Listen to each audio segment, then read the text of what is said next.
Sugar వ్యాధి ఉన్నవారు, అధిక బరువున్నవారు అరటిపండు తినాలంటే ఆలోచిస్తారు, భయపడతారు కూడా. చాలామంది అసలు ఇక షుగర్ వచ్చాక లైఫ్‌లో ముట్టుకోరు. ఒబేసిటీ ఉన్నవారు అస్సలు అరటిపండుని టచ్ చేయరు.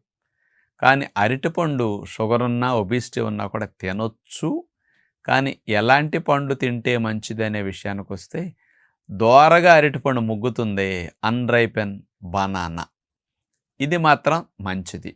ఒబేసిటీ ఉన్నవారికి మంచిదే, షుగర్ వచ్చిన వారికి మంచిదే. దీనివల్ల బ్లడ్ గ్లూకోజ్ లెవెల్ 50%, 40% అబ్జార్ప్షన్ తక్కువ ఉంటుందని సైంటిఫిక్‌గా రుజువైంది.